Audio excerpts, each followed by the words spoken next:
Magandang umaga Pilipinas, nagbabalik po ang Panahon TV. Dapat maging protektado rin tayo mula po sa hayop, kaya naman dapat maging aware po tayo sa usaping rabies. Ano nga ba ang mga sintomas nito?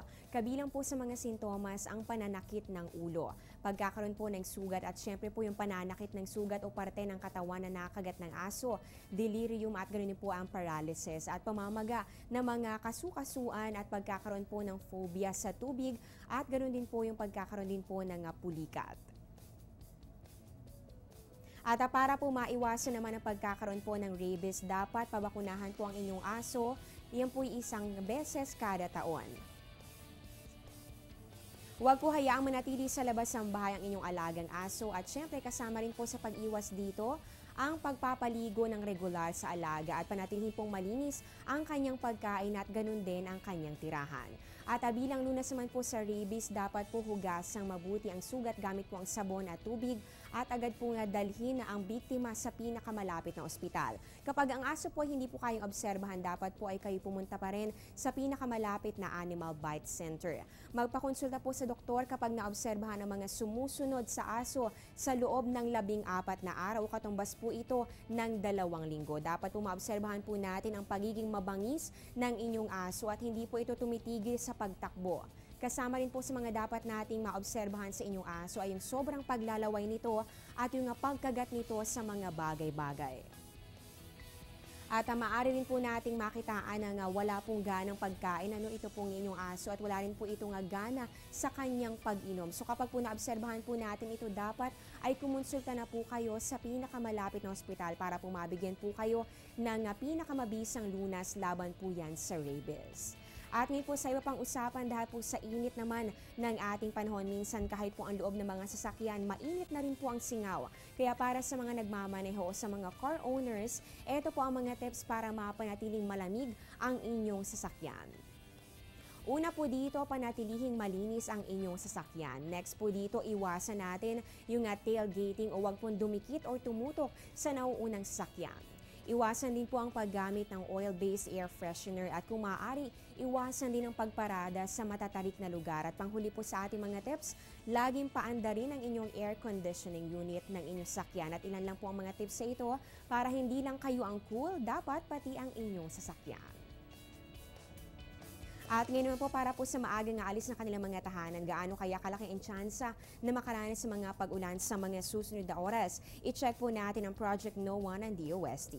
Ito po makikita po natin sa Project NOAA website kung saan nandito po ang mapa ng Pilipinas na meron pong iba't ibang mga kulay at itong mga kulay na ito meron po yung ibig sabihin dito sa ating color scale. Nakikita po natin na halos buong bansa mula dito sa Luzon, pababa po dito sa may Mindanao area ay kulay asul lamang. Ibig sabihin po nito ay maliit na tsansa lamang po ng mga pag-ulan ng inaasahan. Meron lamang po tayong 10 to 30% chance of rain. Pero posible po itong magbago, kaya para po kayo mismo ay makita ang magritang ito, puntahan na po ang aming website sa www.panahon.tv para mapuntahan din po ninyo ang Project NOAA ng DOST.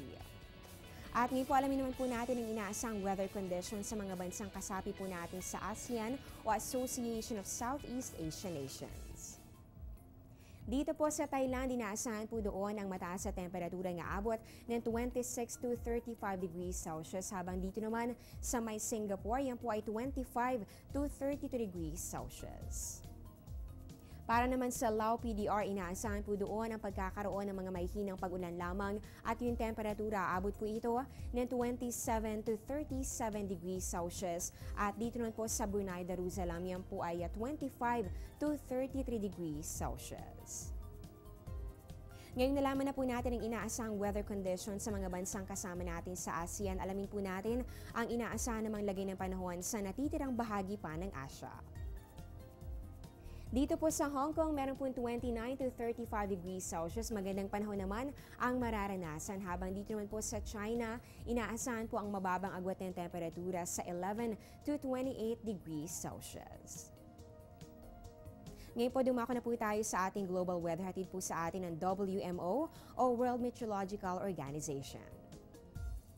Unahin po natin sa USA and Canada. Sa Washington, D.C., meron po 20 to 31 degrees Celsius, habang dito naman sa Edmonton, Alberta, mababa na po ang 3 to 17 degrees Celsius.